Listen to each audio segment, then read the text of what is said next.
عليكم ورحمة الله وبركاته.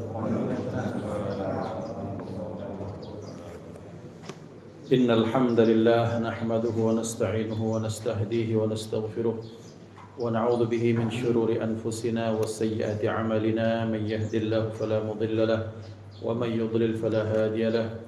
أشهد أن لا إله إلا الله وحده لا شريك له وأشهد أن سيدنا ونبينا محمدا عبده ورسوله من لا نبي بعده. اللهم صل وسلم على سيدنا محمد مفتاح باب رحمة الله عدد ما في علم الله، صلاة وسلاما دائمين بدوام ملك الله وعلى آله وصحبه.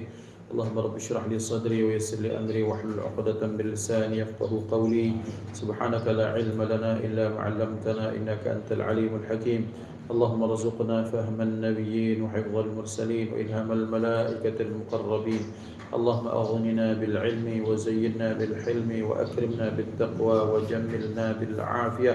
لا حول ولا قوة إلا بالله العلي العظيم. والحمد لله رب العالمين.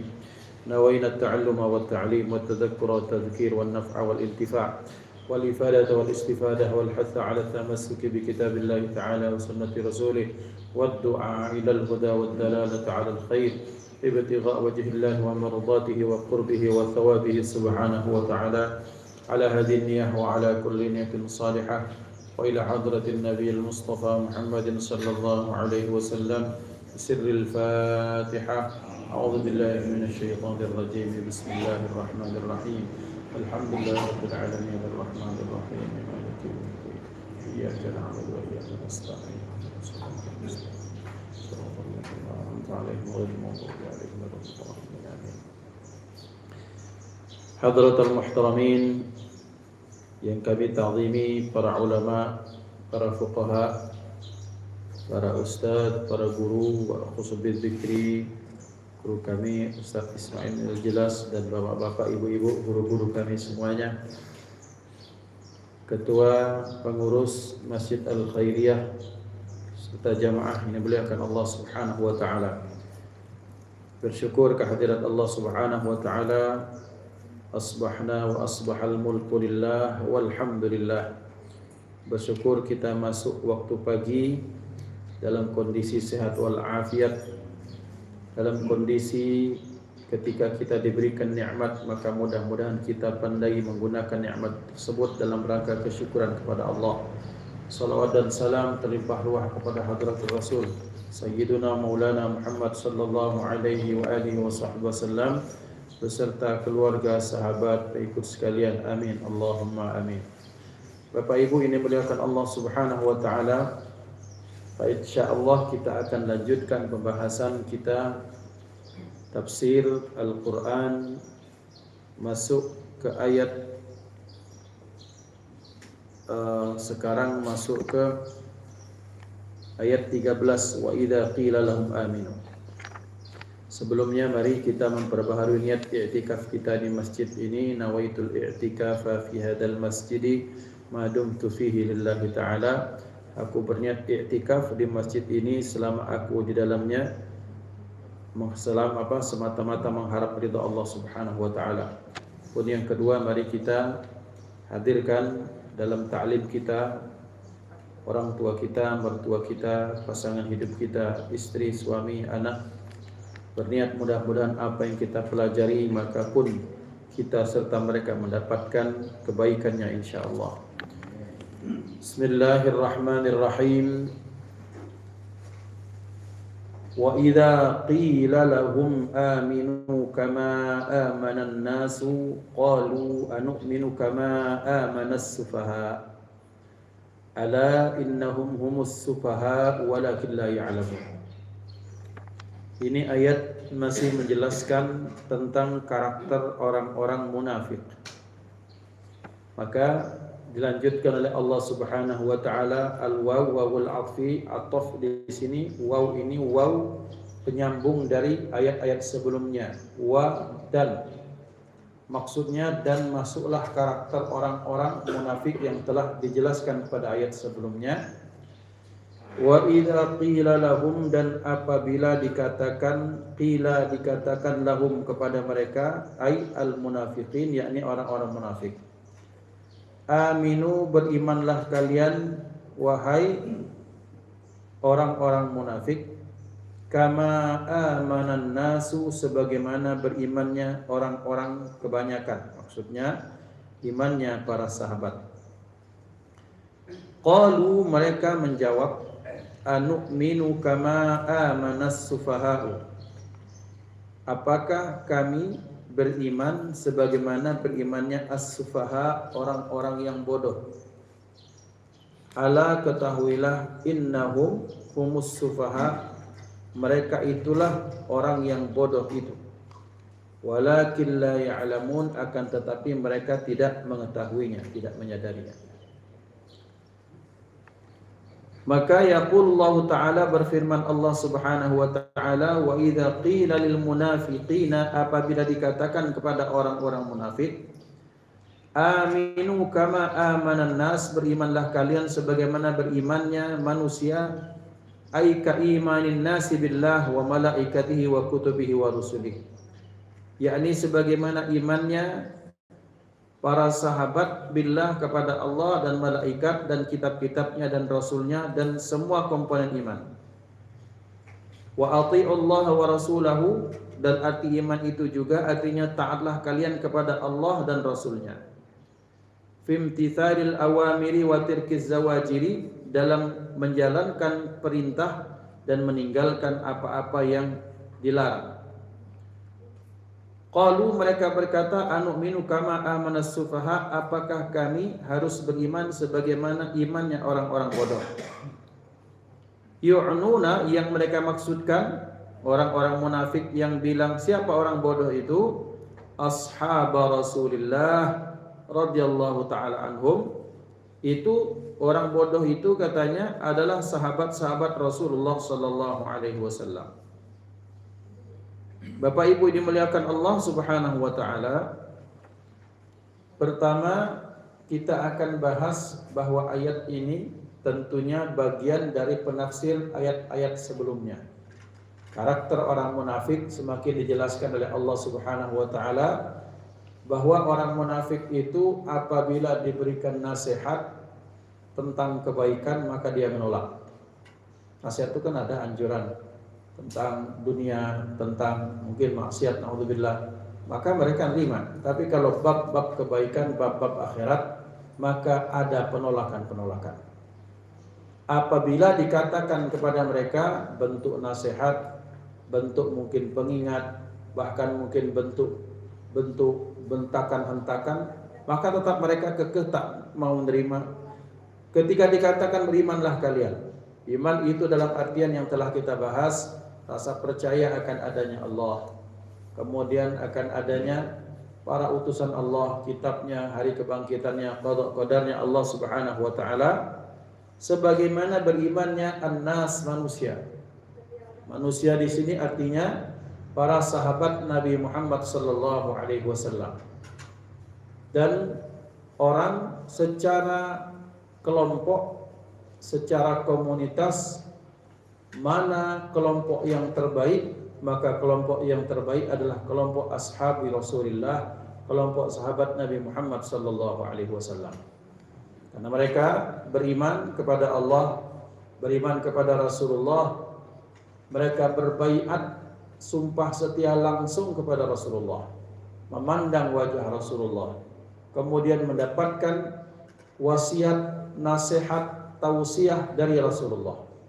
Maka intinya adalah sebagaimana dia sabdakan oleh beliau, khairul qurun qarni thumma alladhina yalunahum thumma alladhina yalunahum. Sebaik-baik abad, sebaik-baik era, sebaik-baik masa adalah masaku, sabda Rasulullah. Qarn. Maka qarnun di situ, qarnun itu salah satu maknanya adalah abad, mencakup 100 tahun. Maka berarti hadis ini memberikan jaminan bahwa yang disebut sebagai salafus saleh adalah 3 abad pertama yang dijamin Rasulullah. Sebaik-baik kurun, sebaik-baik abad itu qarni, abadku. Artinya Rasulullah beserta para sahabat 100 tahun berikutnya.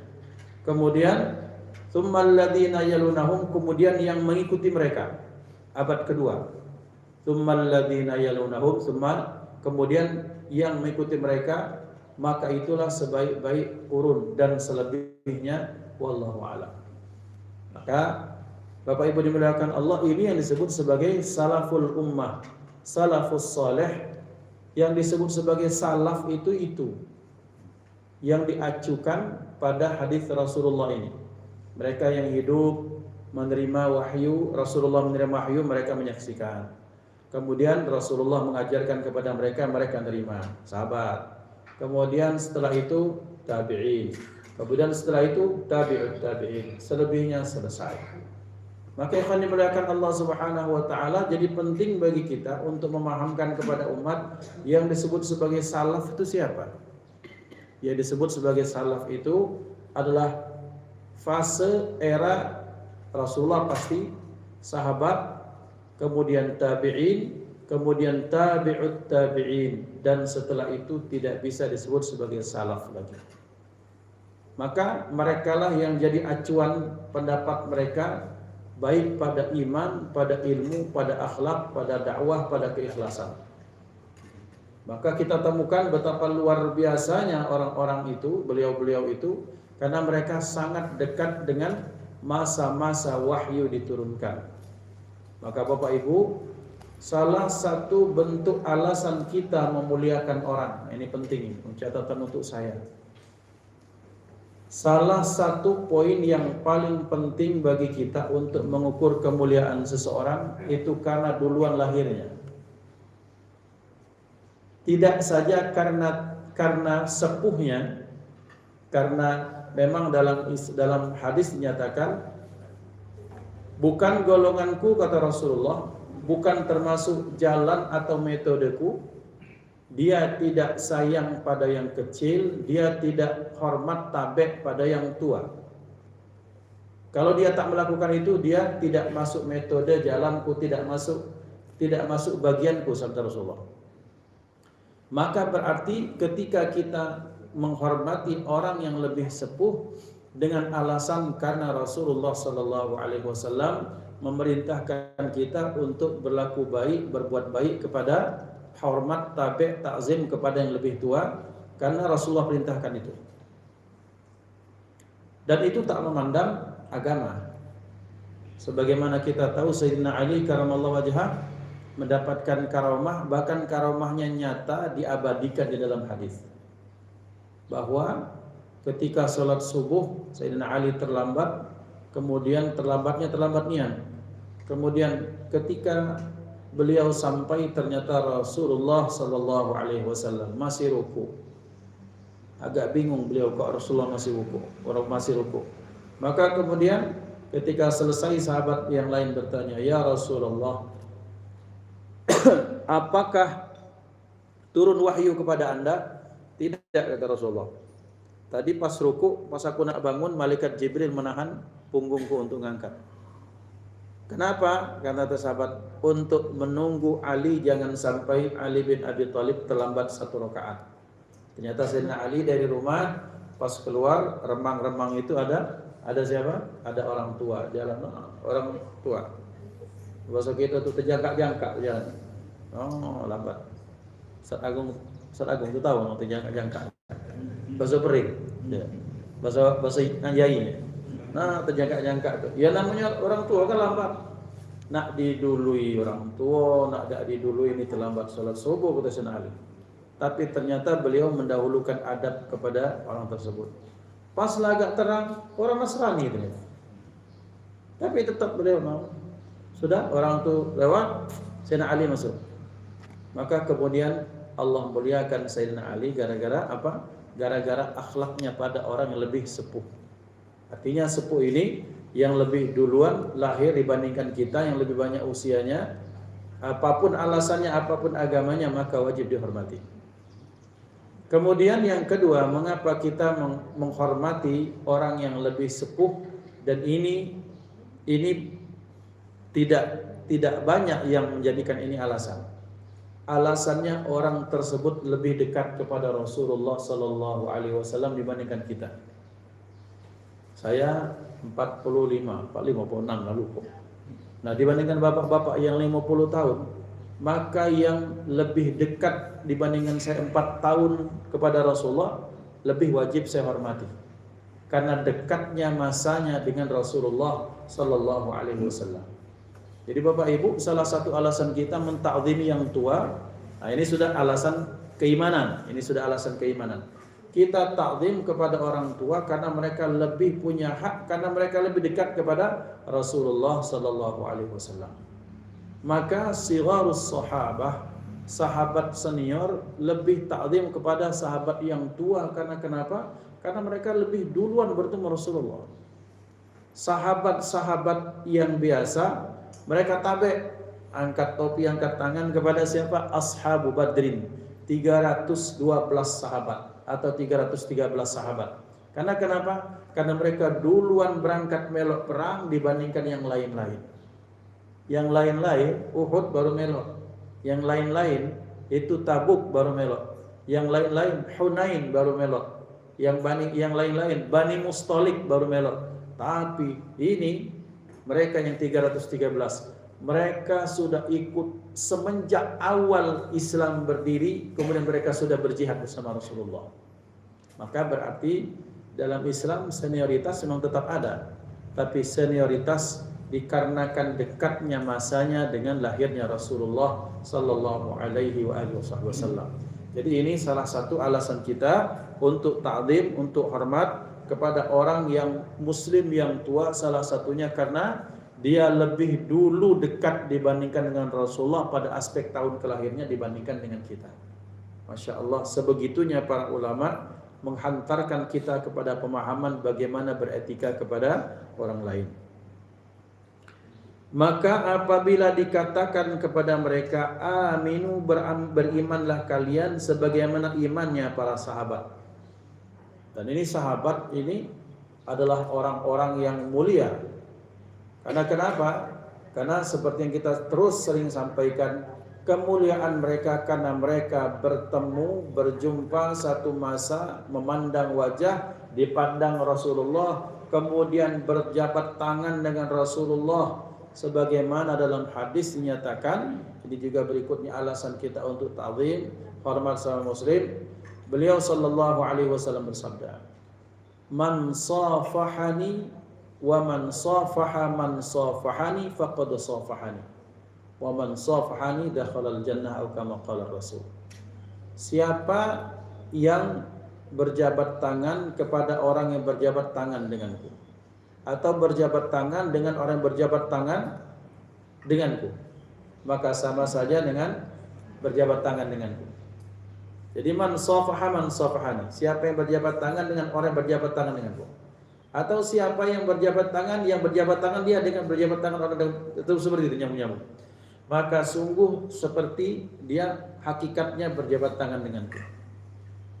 Maka ada ungkapan kita ketika berjabat tangan, salah satunya yang kita jabat tangan ini guru kita, dia telah berjabat tangan dengan gurunya. Gurunya telah berjabat tangan dengan gurunya. Gurunya berjabat tangan guru sampai kepada Rasulullah sallallahu alaihi wasallam. Dan ini tak dimiliki maaf oleh yang lain. Ini Islam yang mengajarkan itu. Jadi ketika kita memandang wajah orang soleh, kenapa? Karena mata orang itu memandang wajah gurunya. Kemudian gurunya itu memandang wajah gurunya. Terus sampai pada akhirnya tabi'in memandang sahabat, sahabat memandang wajah Nabi Muhammad sallallahu alaihi wasallam.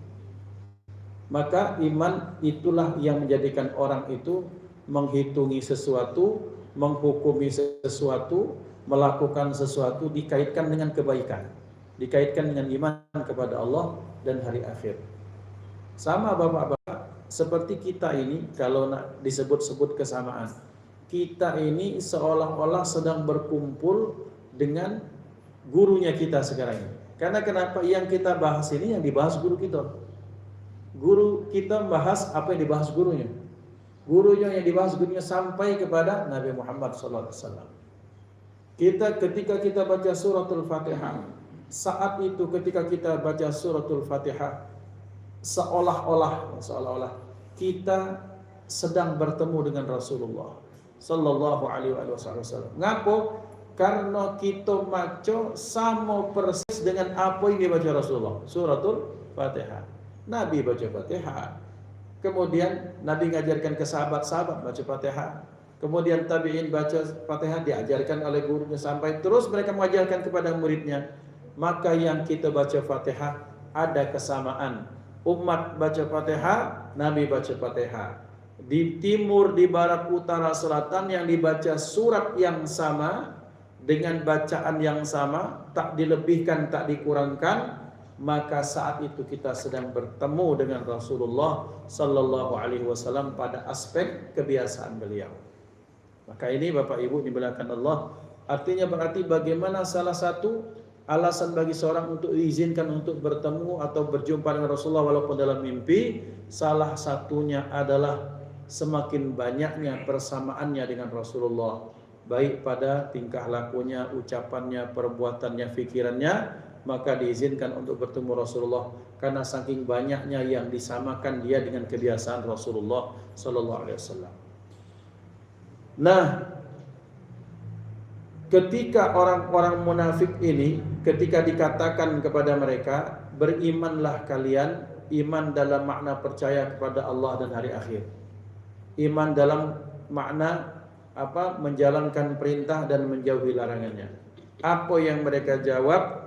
Qalu, serta merta, seraya, langsung jawab. Jadi bahasa itu seperti ini. Ketika diberikan nasihat, oi kamu tuh jadilah pecah mereka sahabat Rasulullah beriman itu, langsung reaksi itu spontan, tidak nunggu lama-lama. Jadi ayat ini menggambarkan betapa sombongnya orang-orang munafik. Ini munafik secara akidah, betapa sombongnya mereka dengan ketika diberikan disampaikan ayat itu, diberikan disampaikan nasihat, langsung reaksinya spontan itu, kemudian mereka menolak. Jadi qalu di sini serta merta mereka menjawab langsung. Dan berarti inilah akhlak mereka. Karena kenapa? Dikatakan Imam Ghazali, juga Al-Imam Al-Jurjani dalam kitab At-Ta'rifat, ada seorang ulama yang unik namanya Al-Imam Al-Jurjani, Muhammad Ali bin Ali Al-Jurjani. Beliau mengarang kitab At-Ta'rifat.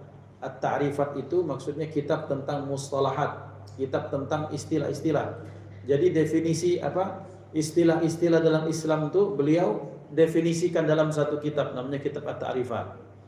Termasuklah tentang akhlak, termasuk yang beliau definisikan.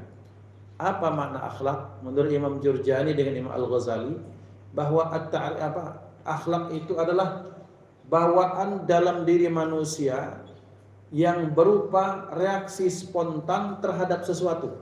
Itulah akhlak, tanpa difikir sama sekali. Maka kalau ingin melihat akhlak seseorang, kita melihat bagaimana keseharian orang tersebut, reaksi spontannya terhadap sesuatu. Orang kalau baik hati, kalau hatinya lembut, maka kalau diberikan nasihat, minimal dia tidak nentang duluan. Iya tak. Padahal dia sudah tahu. Itu akhlak namanya. Kemudian ketika ada orang misalnya dicuil kawannya, sakit, aduh kau ini sakitnya. Nah itu seperti itu. Tapi ada yang akhlak, kau dodok kau. Reaksi spontan, tanpa harus dipikir lagi. Jadi akhlak itu tidak ada kepura-puraan. Jadi orang kalau sopan santun depan pejabat, depan penguasa bukan akhlak. Karena olah direncanakan. Nanti kalau ada bos datang, senyum simetris ya. Nah itu bukan akhlak. Akhlak itu tidak usah dipikir lagi, Pak. Tanpa rekayasa lagi. Termasuk senyumnya para customer service itu, Allah alam itu akhlak atau bukan? Ya karena kalau dia di rumah, kalau pengen ngelihat tuh jangan di halayak ramai. Ke orang rumahnya, bini, anak, laki, kemudian ke pembantunya, itu baru kelihatan akhlak. Apakah dia baik dengan orang, apakah tidak, bakhilkah atau tidak, menghargaikah atau tidak. Dengan orang-orang kadang-kadang yang sehari-hari dengannya, baik rata, sama, maupun yang mungkin menurut dia lebih bawah dibandingkan dengan dia, baru ketahuan akhlak. Jadi kalau orang berminyak-minyak, bertanam tebu di bibir itu bukan akhlak. Jadi kalau ada Pak pejabat, terima kasih telah datang di masjid ini, ya bukan akhlak. Pas nengok marbot masjid kamu, oi kau ini bersihkan itu. Ah, itu ketahuan akhlak sebenarnya. Spontan dia, tidak perlu dipikirkan lagi. Nah orang, kayak mau tahu.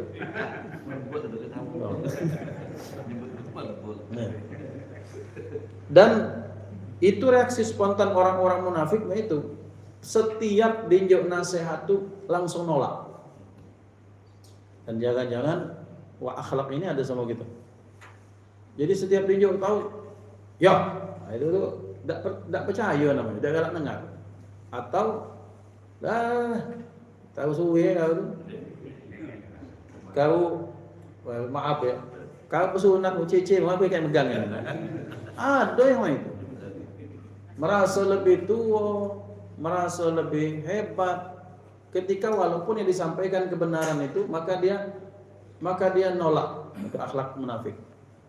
Karena munafik itu kan tidak akan percaya sama sekali, sehingga dia merasa lebih hebat, lebih apa. Maka orang-orang munafik itu seperti itu yang kita ceritakan di awal. Ketika mereka datang ke Madinah, mereka adalah orang-orang yang bakal jadi penguasa.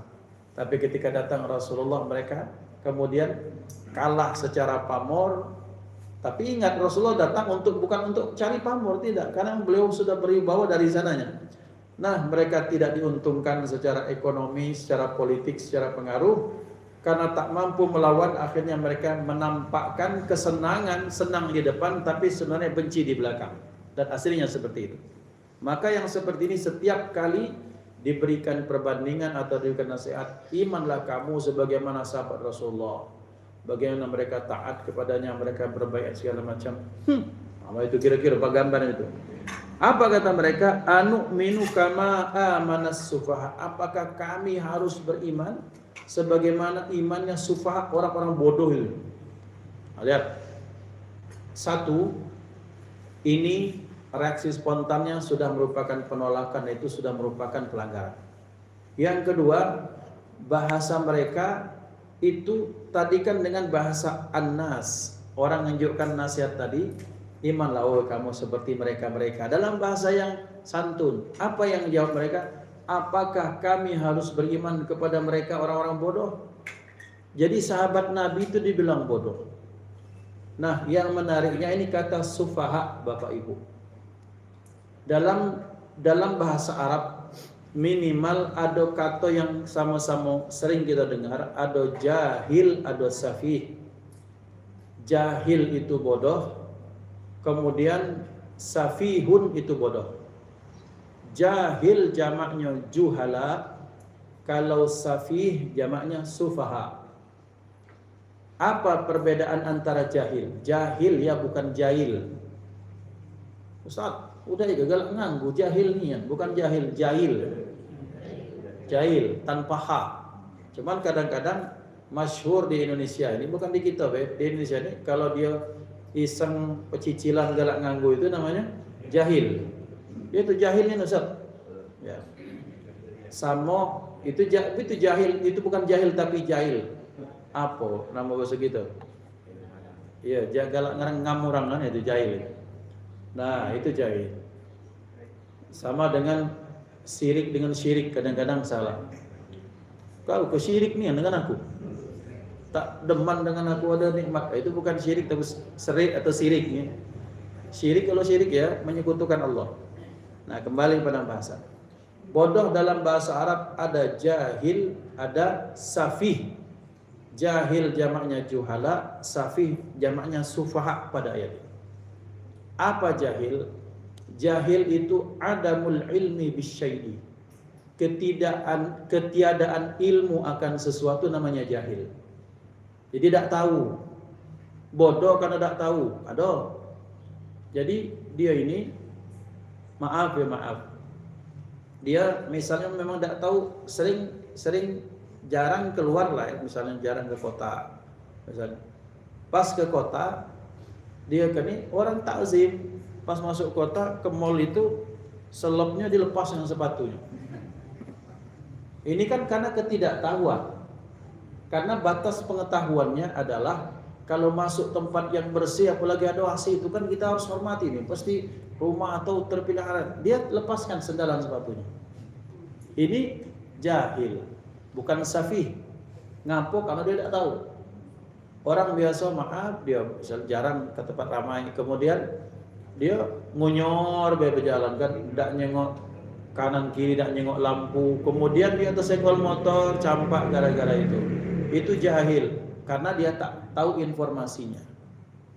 Tapi ada orang yang bodoh bukan karena tidak tahu, karena tahu tapi hatinya keras, itu yang safih. Tak punya akhlak, kemudian keras hati, kemudian ada pengingkaran, itu namanya safih. La tahu tapi masih menentang. Siapa ya? Seperti umat Nabi Musa alaihissalam. Umat Nabi Musa disebut sufaha juga karena mereka sudah tahu Nabi Musa benar. Atau siapapun yang punya informasi tentang kebaikan. Jadi safih itu seperti ini.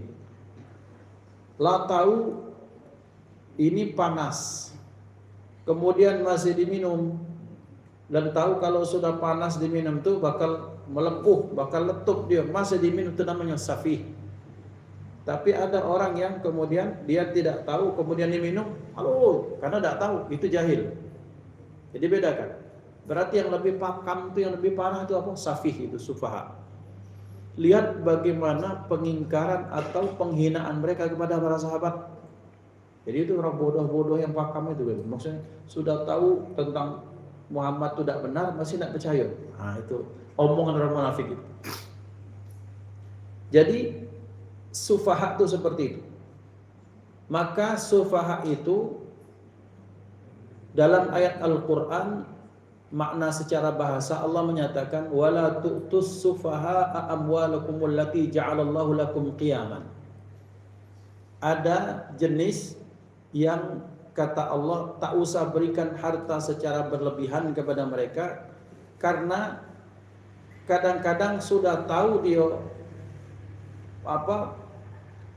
bahwa bahayanya terlalu banyak, tapi mereka masih tetap melanggar kaget. Siapa? Dalam ayat ini ditafsirkan oleh para ulama, as-sufaha di sini artinya kaum wanita dan anak-anak.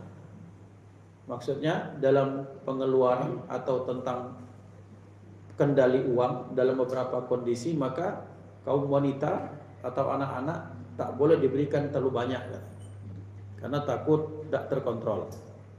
Padahal anak-anak sebenarnya. Jadi kenapa seperti itu? Jadi ketika diberikan harta, lah tahu nih, misalnya ini untuk makan, untuk cicilan apa, tapi terus diberikannya yang lain. Nah itu kira-kira seperti itu dalam konteks ini ya. Maka sufaha adalah orang yang bodoh karena dia tahu tapi masih menentang dan tak melakukan. Payu puji kita, lah tahu pakai ada razia, pakai helm, nah itu sufaha. Ya, tertangkapnya. Ya itu sufaha, itu bukan jahil. Karena dikatakan jahil itu dia tertangkap ngaku, aku tidak tahu Pak kalau wajib helm. Nah, itu jahil. Tapi kalau lah tahu wajib helm masih tidak pakai helm, tertangkap, itu sufaha. Lebih parah kan? Maka orang-orang munafik menghinakan sahabat Rasulullah SAW itu dengan bahasa-bahasa sufaha. Apa kata Allah? Ala, ketahuilah, innahum humus sufaha, yang bodoh itu adalah mereka. Kenapa? Jelas daripada Allah. Allah menyatakan seperti ini. Yang bodoh itu ya munafik itu.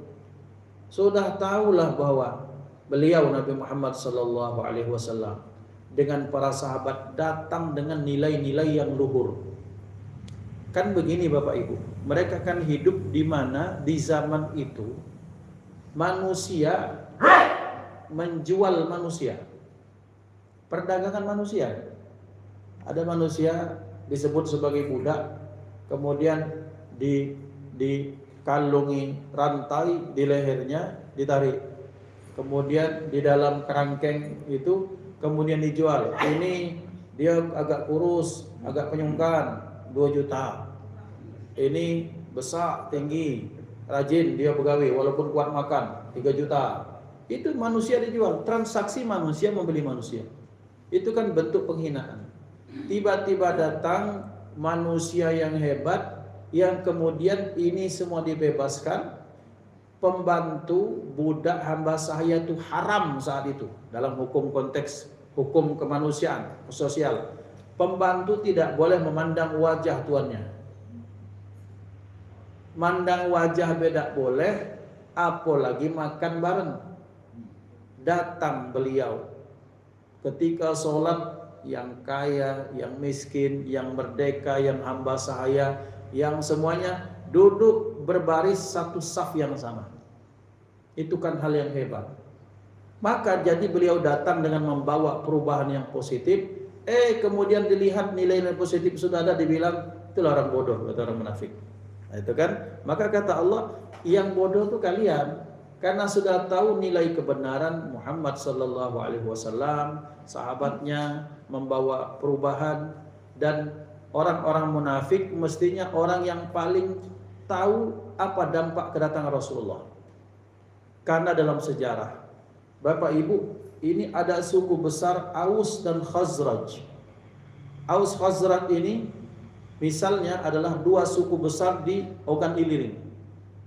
Tiap tahun tuh bebala, tiap tahun itu langsung gontok-gontokan, tiap tahun hilang siapa mati dari situ, terus seperti itu.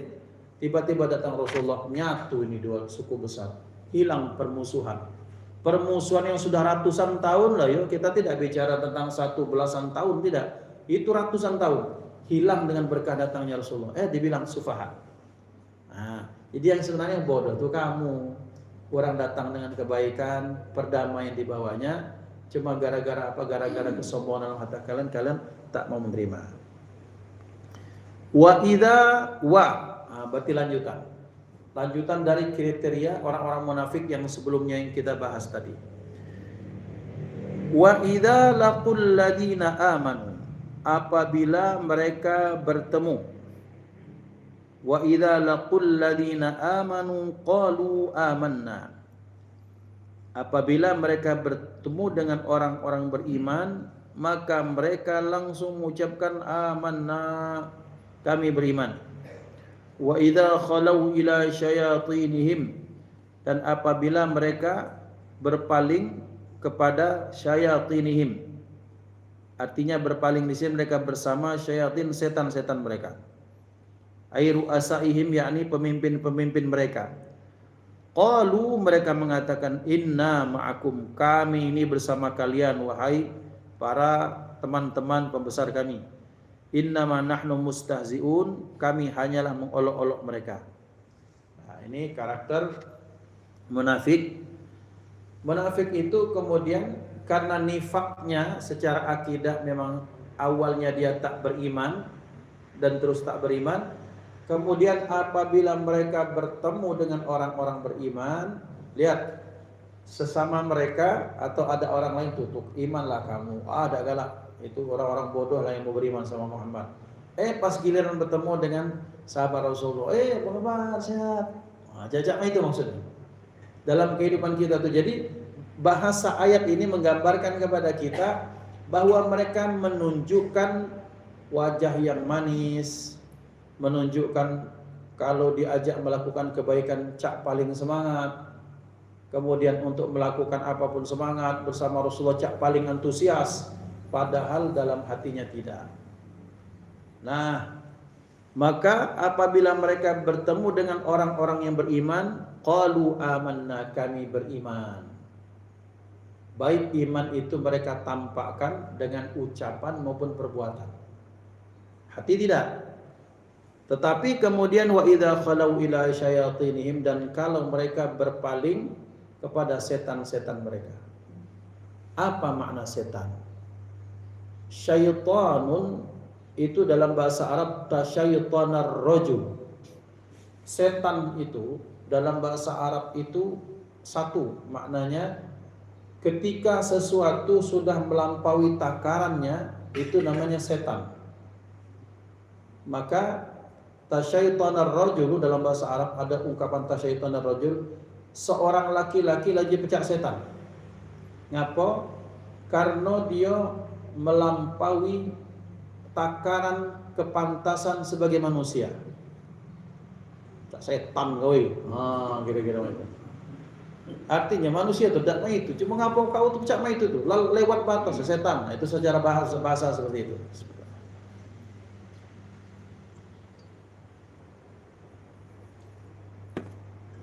Maka kalau sudah seperti ini, benarlah ketika Al-Quran mengatakan syayatinal insi wal jinni, setan jin dan setan manusia. Jadi jin itu belum tentu setan, Bapak Ibu.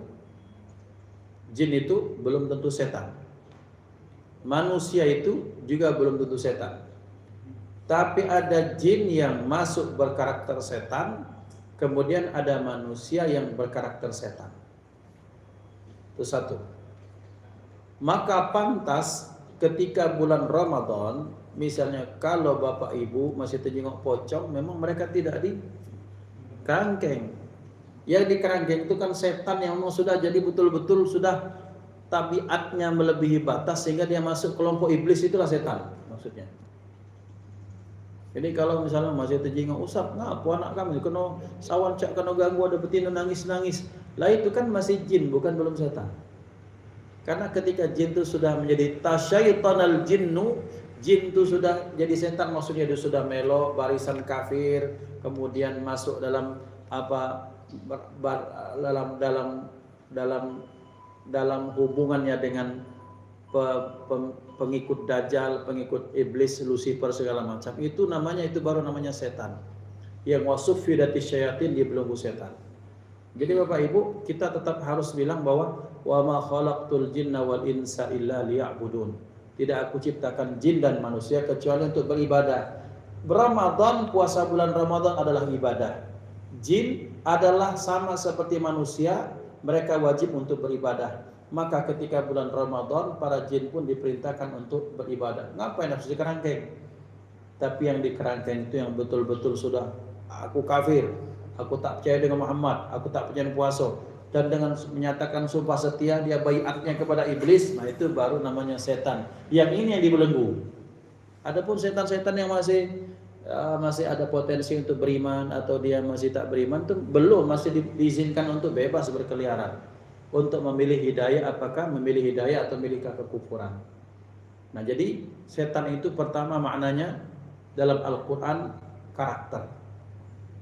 Maka ketika ada orang melampaui batas, maka dibilang ini karakternya seperti setan. Kemudian selanjutnya, yang kedua, setan itu memang karakternya seperti itu sehingga namanya dipanggil jadi setan, itulah iblis. Di makna yang kedua, setan itu adalah iblis itu sendiri. Allah Subhanahu wa taala menyatakan dalam Al-Qur'an, a'udzubillahi minasyaitonir rajim. Wa qala asy-syaitanu lamma qudiyal amru. Berkatalah setan, maksudnya iblis, hari di mana hari kelak, hari kiamat kelak, ketika akan yaumul hisab, hari penghisab, hari kebangkitan, iblis baru ngaku, innallaha wa'adakum wa'adal haqqi wa wa'adtukum fa akhlaftukum. Iblis ngomong, semuanya orang yang kutipu maupun yang tak tertipu olehku, sesungguhnya Allah telah menjanjikan kepada kalian janji yang baik. Wa wa'adtukum, dan aku pun juga menjanjikan sesuatu yang baik. Fa akhlaftukum, akan tetapi aku itu dusta, kata iblis. Jadi kelak, jadi prank terbesar sepanjang sejarah alam semesta adalah pranknya iblis di hari kiamat kelak. Ketika dia ngaku dengan terus terang, dia menyatakan, wahai semuanya, sesungguhnya Allah telah menjanjikan kebaikan, kebenaran, surga kepada kalian. Aku menjanjikan kebaikan, kesenangan, kenikmatan, dan aku janjikan surga. Tapi sebenarnya aku dusta. Wa ma kana li 'alaikum min sultan, dan aku tak punya kuasa atas kalian. Maka apa kata iblis nanti? Fala tarumuni walumu anfusakum. Jangan salahkan aku, salahkan diri kalian masing-masing. Ngapa makan oloan? Makan oloan. Lanang, tidak puasa Ramadan, makan oloan itu. Oloan siapa? Iblis. Nah, jadi kemudian iblis itu mengaku bahwa ia kelak di akhirat seperti itu dan akan pasti terjadi. Kalau tidak percaya itu akan terjadi, kafir, karena ayat yang ngomong. Jadi setan yang kedua adalah setan dalam makna iblis itu sendiri. Kemudian yang berikutnya syayatin, misalnya dalam bentuk-bentuk setan itu apa? Pasukan-pasukan iblis. Karena iblis ini kan dia dalam riwayat, Pak ya. Dalam riwayat iblis ini dia melahirkan 9 anak. Jadi dia mengawini dirinya sendiri atau entah betelok entah mana dia lahir 9. Yang 9 inilah kemudian mereka yang mengajak orang untuk melakukan huru hara. Tetap mereka dari golongan jin, tapi setan sudah, karakternya sudah tak mungkin beriman. Sudah kita pastikan seperti itu. Satu, ada yang mereka bertugas untuk membuat kita was-was ketika melakukan ibadah. Pas nak wudu dibuat berat. Ketika wudu lah masuk kaki, aku tadi berniat dah. Aku tadi lah cuci tangan belum ya? Lah masuk tangan. Pas wudu kan? Ada yang ragu main itu? Itu kerja pasukan anak buahnya Walhan kalau tidak salah. Ada 9, ada dalam riwayat seperti itu. Iblis itu punya 9 anak buah, maksudnya jenderal-jenderal paling besarnya, jutaan miliaran jumlah setan ini. Tapi kemudian yang besar-besar itu 9 karena dia keturunan iblis langsung. Maka itu ada namanya Zalitun, ada namanya Zalambur, ada namanya Dasim, ada namanya Walhan. Yang berikutnya ada yang membuat was-was ketika sholat. Aduh, ya rakaatkah, bacaankah, pas kemudian kita takbiratul ihram, takbiratul ula, takbiratul ihram itu khusyuk, Fatihah masih, lana masuk itu mulai kompor teringat. Hari ini di pasar ada apa lah kira-kira? Durian di sebelah situ tuh persada manis dah, dan semua ya, kira-kira. Manis boy, tidak ada cicip apa? Nah, itu kode. Nah, seperti itu. Selesai, lewat di sholat. Kemudian ada yang membisikkan kepada para pemimpin untuk berlaku lalim, untuk berlaku zalim. Ada setannya, ada belisnya. Jadi maksudnya bukan pemimpin yang belis, bukan, tapi ketika dia dibisik-bisik, ada divisi khusus, unit khusus, kopassusnya iblis untuk membisiki para pemimpin sehingga dia menumpahkan darah, memakan hak rakyat, untuk berlaku zalim segala macam. Sehingga kemudian yang dibisikkan oleh pasukan iblis itu, apa yang kau putuskan itu sudah benar. Nah itu kemudian mereka menganggap benar apa yang mereka putuskan, padahal ternyata banyak nyawa hilang, tanah hilang, hak rakyat hilang, misalnya seperti itu. Nah kemudian ini divisi khusus dan diseriusi oleh iblis. Kenapa? Karena pemimpin itu dampaknya sangat banyak, sangat besar. Jadi Bapak Ibu, betapa ternyata orang dengan dampak yang besar, maka iblis itu melihat dikekernya betul itu. Ada berikutnya yang ia masuk divisi di pasar. Di pasar tuh para pedagang dibuat senikmat mungkin, untuk sebiasa mungkin, setidak bersalah mungkin, untuk mengurangi takaran atau melakukan kecurangan. Dan termasuk kecurangan itu bagi saya ya, itu adalah ketika kita melihat bungkus ciki terus cak besarnya, padahal telur cicak. Kita kalah Bapak Ibu dengan Jepang. Jepang itu kalau ada bungkus ciki, gambarnya maka yang di dalam sama persis dengan digambar, sehingga tidak ada unsur penipuan. Lah ini pelaku bisnisnya itu di Indonesia tidak seperti itu. Jenguk cak besar yang donat ini, Pas jengok, besar dikit dari Subang. Kecil ada ini. Bayangan kita itu namanya ghurur, itu termasuk unsur penipuan, menggiring opini bahwa seolah-olah besar tapi ternyata kecil. Itu ada yang basic-basicnya untuk nukari takaran, untuk disebut ini misalnya ini duku komering, padahal pas jengok rambai misalnya kan, ada itu.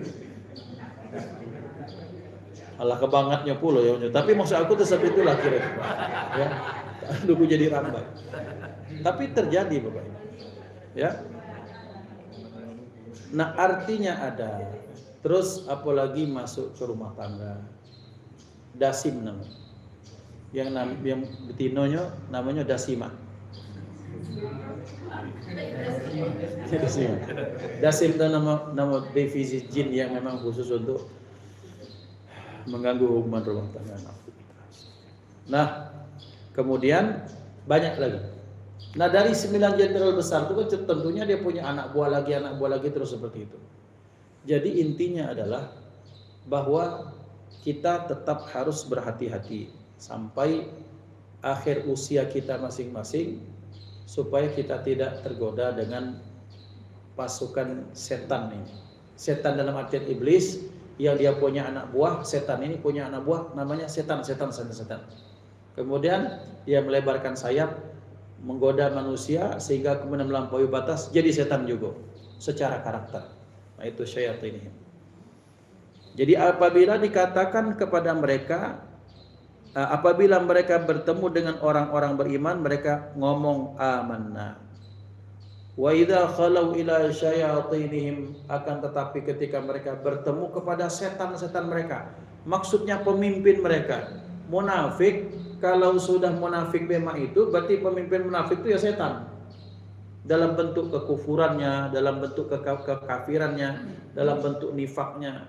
Jadi bahasa Al-Quran bahkan menyatakan setan-setan mereka itu maksudnya pemimpin-pemimpin mereka dalam hal kemunafikan dan kekafiran.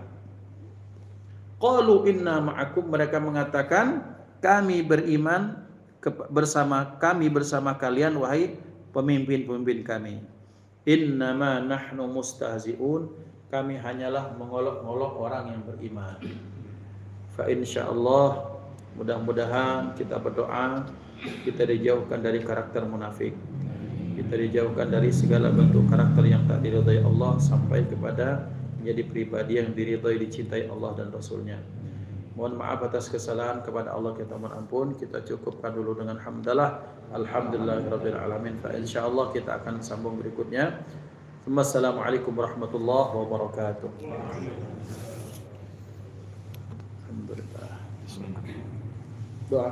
A'udzubillahi minasyaitonir rajim. Bismillahirrahmanirrahim. Alhamdulillahirabbil alamin.